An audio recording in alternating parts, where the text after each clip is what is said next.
So for my video assignment number 3, I had to use this equation right here. So first thing I did was find the partial derivatives of f of x and f of y. So to do that, I just multiplied this by 3 and put it to 2. So I got this equation, and then since there's a y next to this, the x goes away because there's only a 1 in front of it and a 1 exponent, so I got left with y.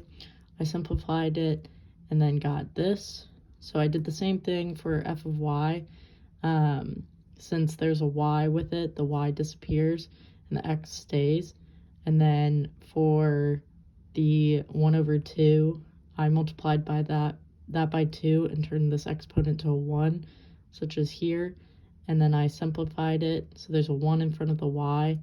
And I got x plus y for the f of y first partial derivative.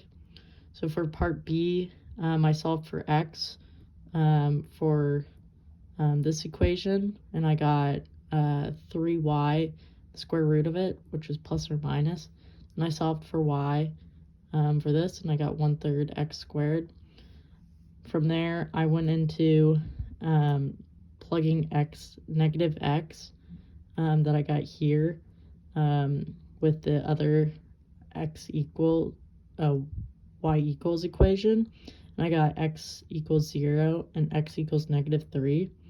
After that, I put the y's, the x equals together, and I got y equals 0 and 3 to get the critical points, which is 0, 0, and -3 and 3. So from there, I did the second partial derivatives.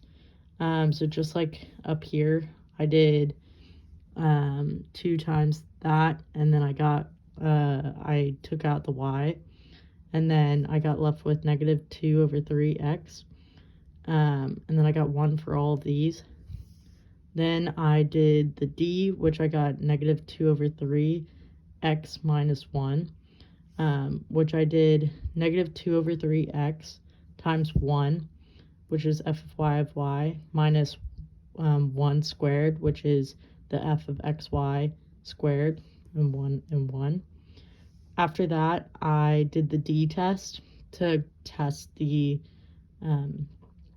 critical points according to the determinant test. So I plugged in 0 for -2, 3 times 0 minus 1, and I got a negative number, so I know that's negative, so that means I don't even have to do the f of x, so it resulted in a saddle at 0, 0, and then I did the same thing here, so I put -3 in for x right here, and then I got positive number, which was 1, so then I had to do the f of x. So from there, I went back over here and did -3x times -3 resulted in a positive. So that's a relative min at -3, 3, and there's no relative max.